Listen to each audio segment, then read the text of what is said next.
Hello everyone, I am Binit Kumar. Today's session will be discuss about the plant pathology in the topic of crops and their disease. Today my topic is wheat rust. गेहूं में जो rust disease होता है वो 3 different प्रकार के fungus species यानी कि पक्सिनिया के 3 डिफरेंट प्रकार के फंगस के स्पीसीज से होता है। पहला हमारा है ब्लैक और स्टीम रस्ट। इसको ब्लैक रस्ट या फिर स्टीम रस्ट भी बोला जाता है, जिसका काजल ऑर्गेनिज्म पक्सिनिया ग्रेमिनिस ट्रिटिसाई होता है। यह एक फंगस के द्वारा होता है जो पक्सिनिया ग्रेमिनिस ट्रिटिसाई नामक फंगस के द्वारा ब्लैक या फिर स्टीम रस्ट भी इसको कहा जाता है। नेक्स्ट है ब्राउन और लीफ रस्ट। ये पक्सिनिया ट्रिटिसियाना के द्वारा होता है या फिर पक्सिनिया रिकोंडिटा। पहले इसको पक्सिनिया रिकोंडिटा के नाम से जाना जाता है था, लेकिन अब पक्सिनिया ट्रिटिसियाना के नाम से इसको जाना जाता है। थर्ड नंबर पे है येलो और स्ट्राइप रस्ट। इसको येलो रस्ट या फिर स्ट्राइप रस्ट भी बोला जाता है। यह पक्सिनिया स्ट्रिफॉर्मिस के नाम से इसका काजल ऑर्गेनिज्म जाना जाता है। ये स्ट्राइप रस्ट इसलिए बोला जाता है क्योंकि इसके जो सिम्टम होते हैं वो स्ट्राइप यानी कि एक लाइन के रूप में जो पत्तियों पे इसके सिम्टम दिखते हैं वो लीनियर मोशन में दिखते हैं। अब वीट के कुछ इम्पॉर्टेंट पॉइंट के बारे में चर्चा करते हैं। वीट जिसका बॉटनिकल नेम होता है ट्रिटिकम एस्टिवम, यह एक ग्रेमिनी फैमिली का एनुअल प्लांट होता है। इसमें पेर्सिवल नामक वैज्ञानिक ने 1921 में 18 स्पीसीज को डिस्क्राइब किया था, यानी कि वीट की 18 स्पीसीज को पर्सिवल नामक वैज्ञानिक ने 1921 में डिस्क्राइब किया था। लेकिन हमारे इंडिया में सिर्फ 3 स्पीसीज को ग्रो किया जाता है, जिसमें से ट्रिटिकम एस्टिवम जिसे कॉमन ब्रेड वीट भी कहा जाता है, जो पूरे एरिया में यानी कि पूरा जितना भी प्रोडक्शन होता है वीट का उसमें 87% एरिया पर वीट का यानी कि ट्रिटिकम एस्टिवम नामक स्पीसीज का प्रोडक्शन होता है। यह एक हेक्सापोलाइड स्पीसीज होता है तथा इसका क्रोमोसोम नंबर 2n = 42 होता है।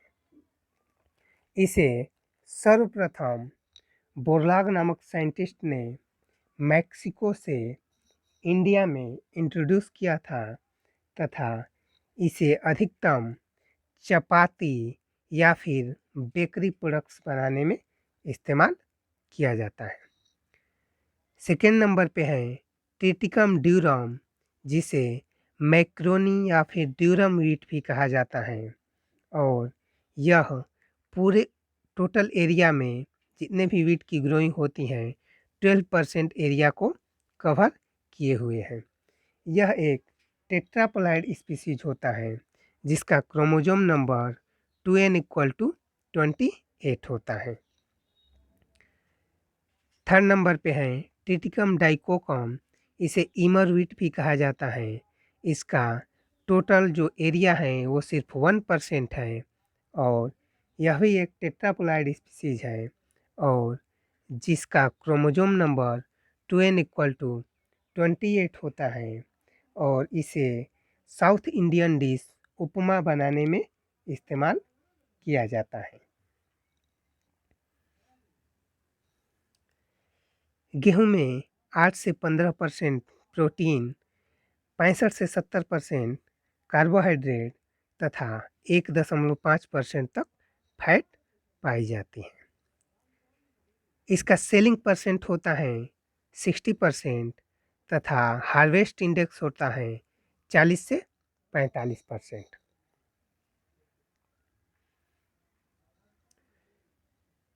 Research station of wheat species. Wheat species के कुछ रिसर्च स्टेशन हैं, जैसे मॉडर्न और कॉमन ब्रेड व्हीट का जो रिसर्च स्टेशन है CIMMYT मैक्सिको में है, यानी कि international centre for maize and wheat improvement at Mexico. 1966 में इसका इनाग्रेशन किया गया था। ड्यूरम व्हीट ICARDA ये सीरिया में स्थित है। इसे international centre for agriculture research in dry land area Aleppo Syria में स्थित है। 1972 ईस्वी में इसको स्थापित किया गया था। तथा डायरेक्टोरेट ऑफ व्हीट रिसर्च जो करनाल हरियाणा में स्थित है। अब हम अपने टॉपिक ब्लैक और स्टीम रस्ट की तरफ चलते हैं। ब्लैक और स्टीम रस्ट पक्सिनिया ग्रेमिनीस ट्रिटिसाई नामक फंगस के द्वारा होता है। इसका सिम्टम्स के बारे में अध्ययन करते हैं। Symptoms produce all aerial parts, यानी कि जो भी इसके सिम्टम प्रोड्यूस होते हैं वो सभी एरियल पार्ट्स पे प्रोड्यूस होते हैं ऑफ द प्लांट, लाइक जैसे में स्टीम है, लीफ सीथ है, लिव्स हैं, या फिर ईयर हेड्स हैं। ये सारे जो एरियल पार्ट्स हैं इस पर इसके सिम्टम्स प्रोड्यूस होते हैं। बट लेकिन steam is often most severely affected, यानी कि जो इसका स्टीम होता है वो ज़्यादा अफेक्टेड होता है, यानी कि जो भी इसके सिम्टम प्रोड्यूस होते हैं वो इसके तनों पर ज़्यादा प्रोड्यूस होते हैं।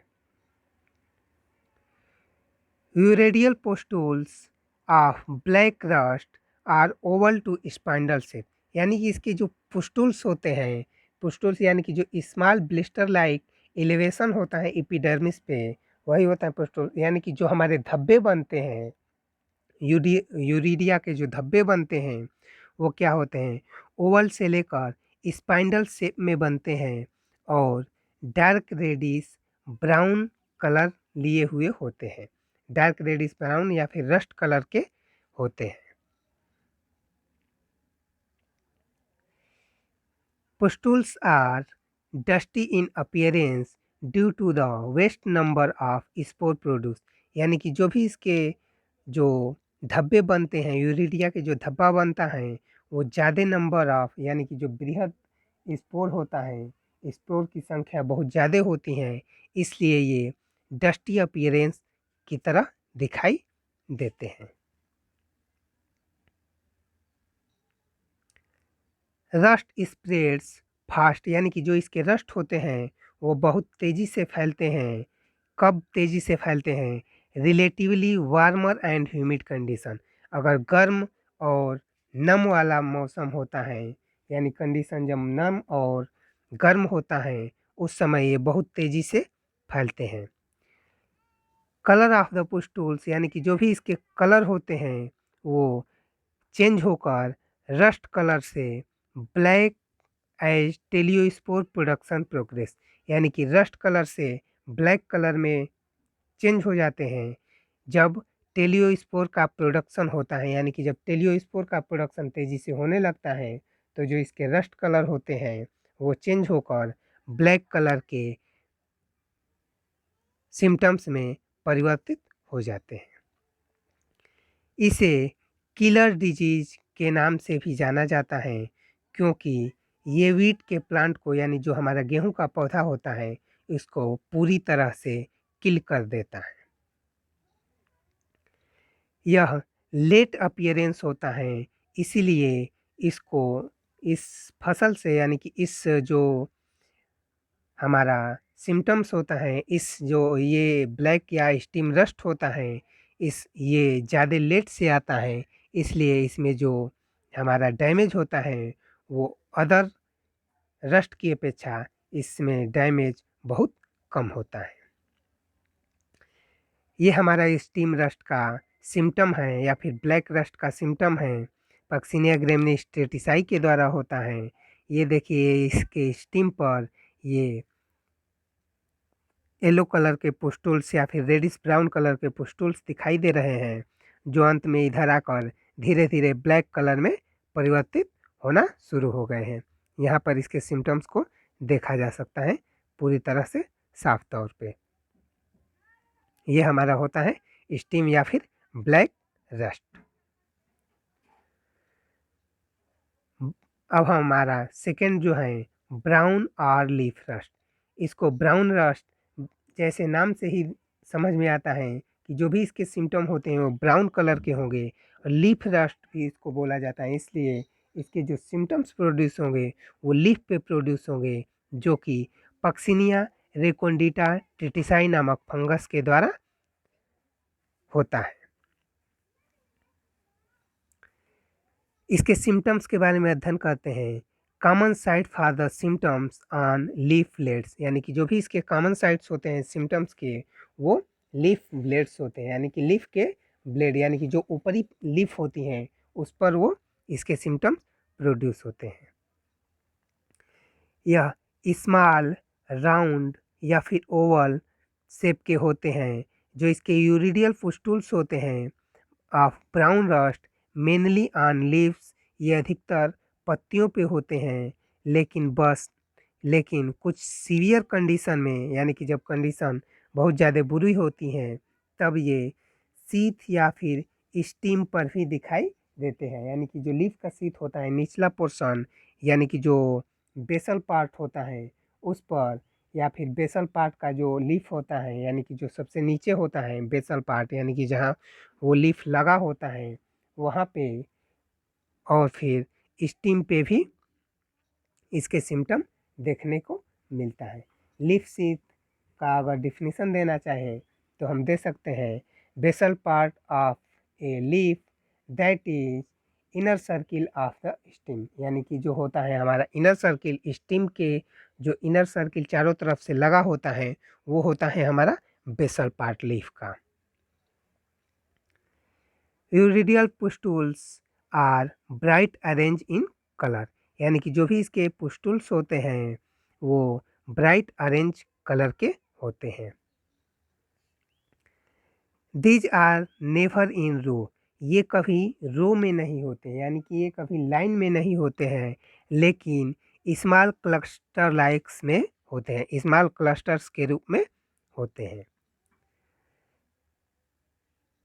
ये स्प्रेड बहुत तेज़ी से फैलते हैं कब, ससेप्टेबल वीट वेराइटीज़ एंड, यानी कि जो भी हमारी वीट वेराइटी अगर ससेप्टेबल है उस डिजीज़ के प्रति तो ये बहुत तेज़ी से फैलते हैं। और वार्म और ह्यूमिड इन्वायरमेंटल कंडीशन होती हैं तो उस समय ये भी बहुत तेज़ी से फैलते हैं। Severe attack plant mature early, जब हमारा सीवियर अटैक होता है यानी कि जब हमारा अटैक बहुत भयंकर होता है इस डिजीज़ का, तो उस समय क्या होता है जो हमारा प्लांट होता है वो जल्दी मैच्योर हो जाता है। और क्या होता है produce light and shrivelled grains, यानी कि चमकदार और सिकुड़े हुए ग्रेन्स को प्रोड्यूस करता है। And poor development of root system, यानी कि जो हमारा रूट सिस्टम है उसका पूरी तरह से डेवलपमेंट नहीं हो पाता है। जाहिर सी बात है अगर रूट सिस्टम अगर पूरी तरह से डेवलप नहीं होगा तब हमारा प्रोडक्शन भी इफ़ेक्टिव होगा। Orange urediospore are replaced by black teliospore, जो ऑरेंज कलर के यूरिडियोस्पोर होते हैं वो क्या होते हैं, रिप्लेस हो जाते हैं ब्लैक कलर के टेलियोस्पोर में। यूरिडियोस्पोर क्या होता है, यूरिडियोस्पोर भी या फिर इसको यूरिडिनियोस्पोर भी बोला जाता है। यह एक थिन वॉल्ड स्पोर होता है जो प्रोड्यूस होता है यूरिडियम के द्वारा, और यह एक लाइफ साइकिल होता है रस्ट का, उसे ही यूरिडियो स्पोर बोला जाता है। टेलियोस्पोर क्या होता है, teliospore thick walled resting spore of some fungi, यानी कि जो थिक वाल्ड वाली रेस्टिंग स्पोर होते हैं कुछ फंजाई की, वही होता है टेलियोस्पोर।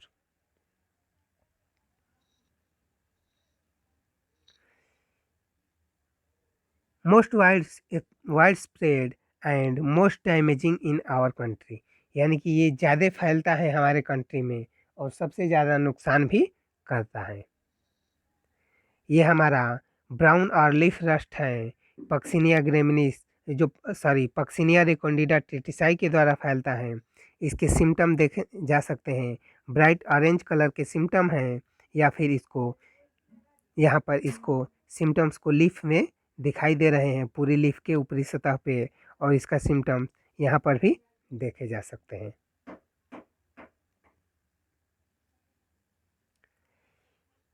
Yellow or stripe rust Puccinia striiformis नामक फंगस के द्वारा होता है।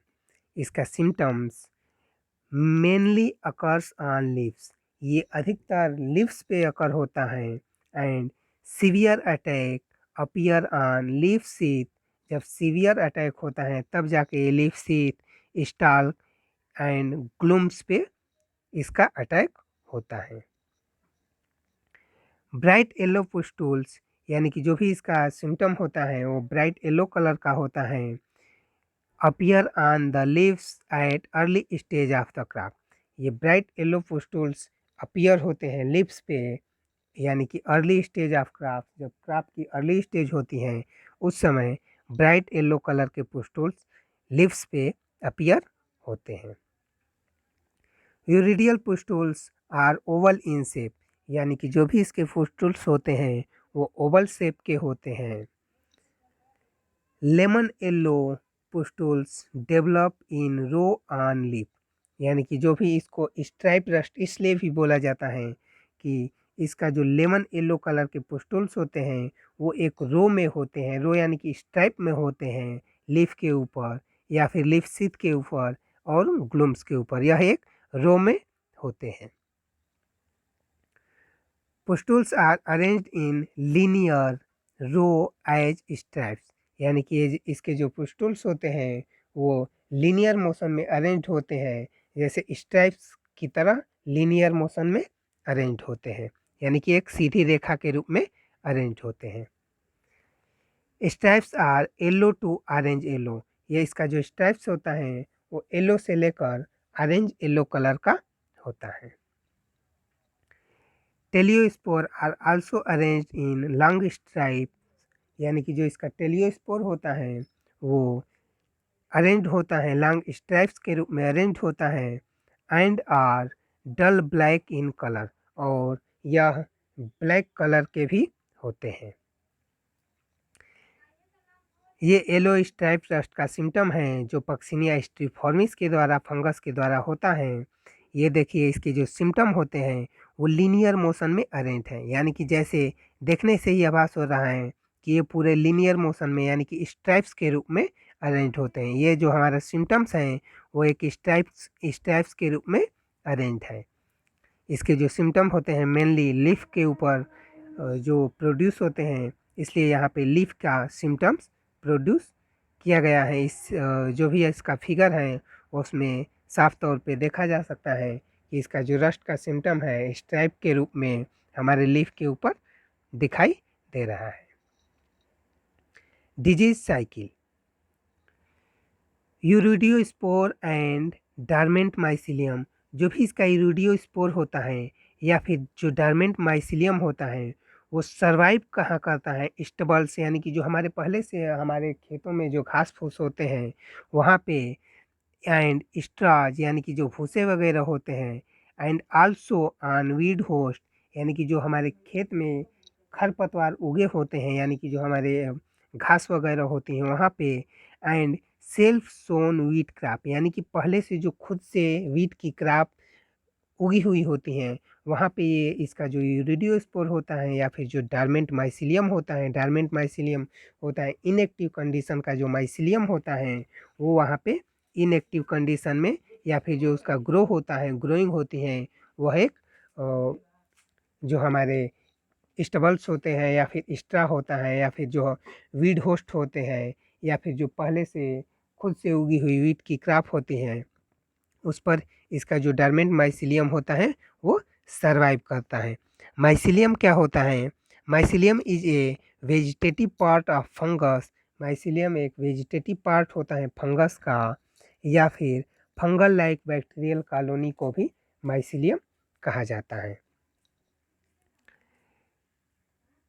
Wind burn urediospore from hills जो वाइन बर्न यूरिडियोस्पोर होते हैं वो हिल्स से यानी कि पहाड़ों से हवा के द्वारा लिफ्ट होकर ड्यू टू साइक्लोनिक वाइंड्स यानी कि तेज हवाओं के द्वारा लिफ्ट होते हैं and infect the crop in the plains during crop season. और वो हमारे प्लेन्स के यानी कि जो हमारे बेल्ट होते हैं वहाँ के हमारे पूरे बेल्ट में वहाँ से यूरिडियोस्पोर जो हमारे होते हैं हिल्स यानी कि पहाड़ों पर से वो हवा के द्वारा उड़ते हैं और तेज हवाओं के द्वारा उड़कर हमारे क्षेत्र के जो भी हमारी वीट की क्रॉप लगी होती है सीजन में उसको इन्फेक्ट करते हैं।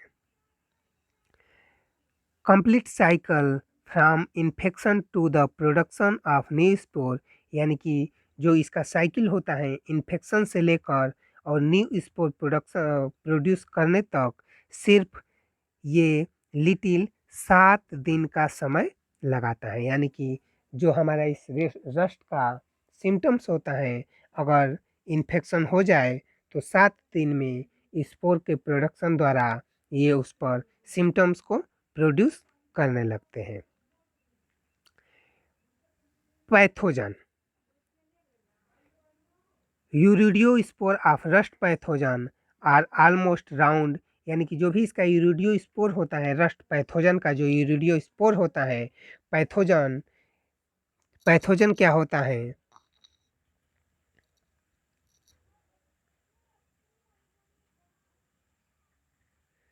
एक डिजीज काजिंग एजेंट होता है वही होता है पैथोजन यानी कि a disease causing agent in plant जो प्लांट के जो डिजीज काजिंग एजेंट होते हैं वही होते हैं पैथोजन।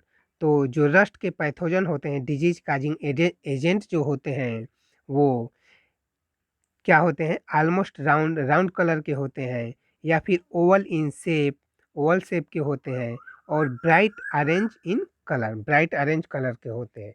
यानी कि जो रस्ट पैथोजन का जो यूरिडियोस्पोर होता है वो ओवल राउंड ओवल टू एंड जो भी होता है जो उसका कलर होता है ब्राइट ऑरेंज कलर का होता है। Teliospore are bright orange to dark brown जो इसका टेलियोस्पोर होता है वो bright orange to dark brown colour का होता है। जो ये 2 सेल्ड होता है 2 सेल का होता है and flattened at the top यानी कि ऊपर से ये फटे हुए जैसे दिखाई देते हैं। फेवरेबल कंडीशंस यानी कि इसके उपयुक्त तापमान कहिए या फिर जो इसका अनुकूल समय होता है वो कैसा होता है। लो टेम्परेचर यानी कि जब टेम्परेचर 15 से 20 डिग्री सेंटीग्रेड हो एंड हाई ह्यूमिडिटी ड्यूरिंग नवंबर दिसंबर यानी कि 15 से 20 डिग्री सेंटीग्रेड टेम्परेचर और हाई ह्यूमिडिटी जैसे नवंबर दिसंबर के महीने में होती हैं। Favour black and brown rust ये क्या होता है फेवरेबल होता है ब्लैक और ब्राउन रस्ट के लिए। टेम्परेचर लेस यानी कि टेम्परेचर कम हो फेवर येलो रस्ट ये येलो रस्ट को फेवर करता है यानी कि इससे को फेवर करता है। ये 10 डिग्री सेंटीग्रेड होना चाहिए यहाँ पे 100 हो गया है। मैनेजमेंट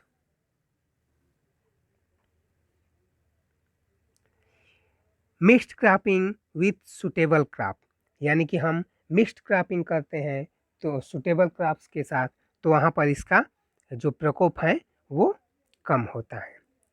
एवॉइड लेट सोइंग यानी कि लेट सोइंग को क्या करना चाहिए एवॉइड करना चाहिए एंड लेट मैच्योरिंग वेराइटी यानी कि जो वेराइटी देर से पकती है उसको हम क्या करें खेतों में न उगाएं।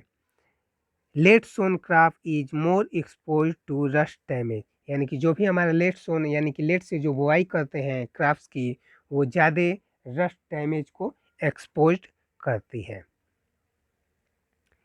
Avoid excess dose of nitrogenous fertiliser यानी कि जो हमारा नाइट्रोजनस फर्टिलाइज़र है उसका ज़्यादा मात्रा में उपयोग नहीं करना चाहिए। पोटेशिक फर्टिलाइज़र का ज़्यादा मात्रा में उपयोग कर सकते हैं लेकिन उसका भी जो रेशियो होता है वो मेंटेन रहना चाहिए। स्प्रे जिनेब या फिर मेनकोजेब @ 2.5 केजी या फिर प्रोपिकोनाजोल @0.1% की दर से छिड़काव किया जा सकता है। हमारी इन्फेक्टेड या फिर अफेक्टेड क्रॉप्स पे जिनेव @2.5 केजी प्रति हेक्टेयर की दर से या फिर प्रोपिकोनाजोल @0.1% की दर से इसका छिड़काव किया जा सकता है। डस्टिंग ऑफ सल्फर, सल्फर की डस्टिंग भी की जा सकती है 25 केजी प्रति हेक्टेयर की दर से, effective against all three rust. ये क्या होता है, डस्टिंग, सल्फर की डस्टिंग ये ज़्यादा इफेक्टिव होती है तीनों प्रकार के रस्ट को कंट्रोल करने के लिए। ग्रो रेसिस्टेंट वेराइटी, कुछ रेसिस्टेंट वेराइटी को हम ग्रो करके इस पार्टिकुलर डिजीज से बच सकते हैं या फिर अपनी फसल को बचा सकते हैं, जैसे PBW 343, PBW 550, PBW 17, HD 2733, HD 2428, HD 2189, UP 2425 तथा HW 251 को ग्रो करके हम इस डिजीज से अपनी फसल को बचा सकते हैं। Thank you and welcome for the my next video. अगर आपको वीडियो पसंद आया हो तो वीडियो को ज़्यादा से ज़्यादा शेयर करें एंड अगेन थैंक यू।